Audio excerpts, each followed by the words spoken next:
तो इस वीडियो में बात करता है Gauss representation of gamma function की, जो कि इस तरीके से है यहाँ पर। सो देखते हैं गामा फंक्शन को अपन इस लिमिट के फॉर्म में कैसे लिख सकता है।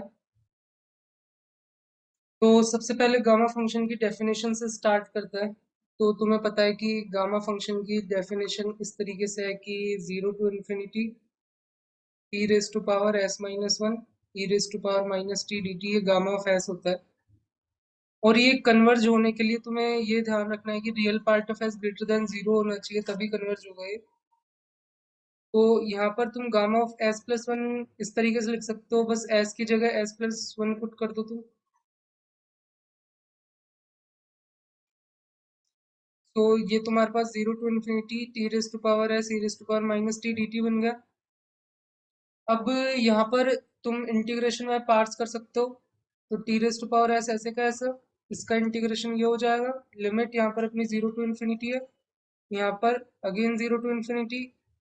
इसका डिफरेंशिएशन इस तरीके से हो जाएगा, T raise to power S minus one, and यहाँ पर इसका इंटीग्रेशन इस तरीके से हो जाएगा, एन डी टी। यहाँ पर तुम देखोगे तो जीरो पे तो जीरो आएगा ही, एंड इन्फिनिटी पर यहाँ पे तुम देखोगे तो एल ऑर्बिटल रूल लगाओगे तो भी जीरो ही आएगा। तो बेसिकली ये वाला पार्ट तो जीरो हो जाएगा इसमें, और ये वाला पार्ट अपने पास हो जाएगा इस तरीके से। अगेन ये देखोगे तो गामा ऑफ एस है, तो ये s times gamma of s आ गया। क्या gamma of s plus one is equal to s times gamma of s. तो बेसिकली तुम्हें ये भी पता होगा कि यहाँ पर फिर इसको इस तरीके से लिख सकता है, गामा ऑफ एस को फिर S minus one times gamma of S minus one. और इसी तरीके से अप्लाई करते जाए तो यहाँ पर अपन लिख सकता है, एस को मैं एन से रिप्लेस कर देता हूँ, gamma of N plus one is equal to N times N minus one gamma of N minus one. तो एन अगर इंटीजर हो तो तुम्हें पता है कि जो gamma of N plus one होता है वो एन फैक्टोरियल होता है। तो यहाँ से बेसिकली तुम गामा ऑफ वन की वैल्यू वन होती है, इसलिए एन फैक्टोरियल हो जाएगा। तो ऐसे तुम अप्लाई करते करते यहाँ पर इसको गामा ऑफ वन तक ले जा सकते हो, और फिर गामा वन की वैल्यू वन होती है तो पुट करोगे तो एन फैक्टोरियल आ जाएगा इस तरीके से। अब यहाँ पर गाउस रिप्रेजेंटेशन करने के लिए अपन एक चीज करेंगे। तो जैसे कि गामा ऑफ एस था अपने पास, यहाँ पर 0 to ∞ T raise to power S minus one e raise to power minus T D t. तो यहाँ पर ये जो e raise to power minus t है, तुम्हें पता है कि ये इस लिमिट की वैल्यू, अभी जो मैं लिमिट लिख रहा हूँ, limit N tending to infinity one minus t raise to power n raise to power N, इस लिमिट की value e raise to power minus t होती है। तो e raise to power minus t की जगह मैं लिमिट पुट कर दूंगा, ये 0 to ∞ T raise to power S minus one, limit N tending to infinity one minus T by N raise to power N, इस तरीके से आ जाएगा डी टी। अब तुम्हें पता है कि इस इंटीग्रल की वैल्यू भी कुछ फाइनाइट है और ये लिमिट भी कुछ फाइनाइट है, तो यहाँ पर इसको इंटरचेंज करेंगे अपन। ये हो जाएगा limit N tending to infinity integral 0 to ∞ T raise to power S minus one one minus T by N raise to power N D T, इस तरीके से आ जाएगा ये। अब यहाँ पर अगेन अपन इंटीग्रेशन बाय पार्ट्स लगाएंगे। तो limit N tending to infinity, ये इसका इंटीग्रेशन दिस, इसको यहाँ पे ऐसे ही रहने देते हैं, अपनी लिमिट 0 to ∞ है। यहाँ पर इसका डिफरेंशिएशन होगा n times one minus t by n raise to power n minus one, ये t raise to power s by s आ जाएगा, और इसके अंदर का differentiation minus one by n हो जाएगा। तो यहाँ पे तुम देखोगे तो ये वाली चीज यहाँ पर जीरो पुट करने पे तो ये वाली चीज जीरो हो जाएगी। एंड यहाँ पर एक और चीज अपन करता है, अभी अपन यहाँ पे क्या करता है, एन टेंडिंग टू इन्फिनिटी है ना,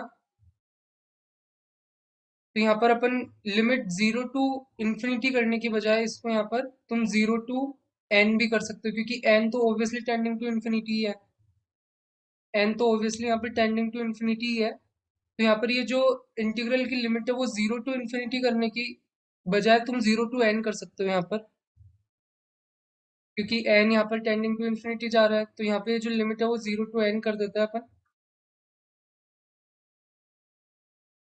तुम देखोगे तो यहाँ पर n पुट करने पे भी ये टेंडिंग टू जीरो जाएगा, तो अगेन वो यहाँ पर जीरो हो जाएगा अपने पास। तो बेसिकली ये वाला पार्ट यहाँ पे जीरो हो रहा है। और वैसे ही यहाँ पर हर बार क्या होगा कि इसकी पावर जब जब तुम डिफरेंशिएट करते जाओगे तो यहाँ पे एक बार कम होती जा रही है, लेकिन कभी भी ये वाला पार्ट यहाँ पर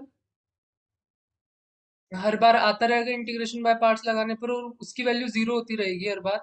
तो यहाँ पर अभी पहले तो लिखते हैं बचेगा क्या, तो अभी फर्स्ट बार अप्लाई करने के बाद अपने पास इस तरीके से आया, 1/n अपने पास पहले से ही था, ये n/s आया, ये अपने पास 0 to n t raise to power s and 1 minus t/n raise to power n-1, इस तरीके से आया।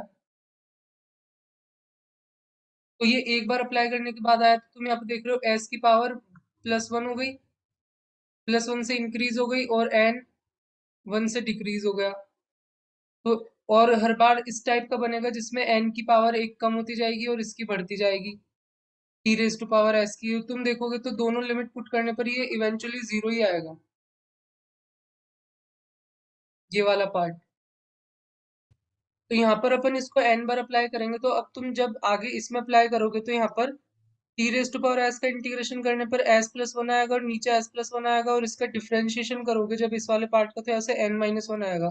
तो अगली टर्म में यहाँ पर n-1 आएगा एंड 1/s आएगा, और अंदर वाले पार्ट का डिफरेंशिएशन करने पर अगेन 1/n वाली टर्म आएगी। तो तुम यहाँ पे देख रहे हो कि जब मैं इसको अप्लाई करूंगा वापस, तो ये कुछ इस तरीके से आएगा, limit n tending to infinity, यहाँ पर n-1 n-2 n बार अप्लाई करेंगे, यहाँ पे 1 तक जाएगा, नीचे यहाँ पे शुरू में s+0 था, यहाँ पे तुम देख रहे हो फर्स्ट बार अप्लाई करने पर यहाँ पर ये s आया ना, तो s+0 लिख सकता हूँ, आगे ये s+1 जाएगा, n बार अप्लाई करना है बेसिकली, तो ये इस तरीके से जाएगा, और हर बार एक n का फैक्टर आएगा, तो वो n raise to power n बन जाएगा।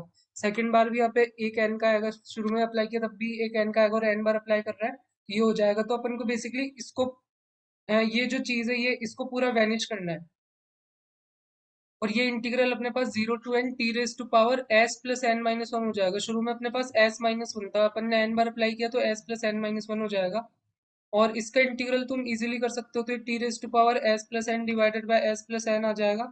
लिमिट 0 to n, t की जगह n पुट करोगे तो n raise to power s+n आ जाएगा, एंड डिवाइड में s+n, 0 पुट करने पे 0 आ जाएगा। तो अब ये तुम्हारे पास हो जाएगा limit n tending to infinity n-1, इस तरीके से 1 तक, एंड नीचे यहाँ पे n raise to power n, यहाँ पे s+1 up to s+n-1, and यहाँ पे n raise to power s+n divide में s+n, ये यहाँ पे कैंसिल होगा, n raise to power s बचेगा अपने पास।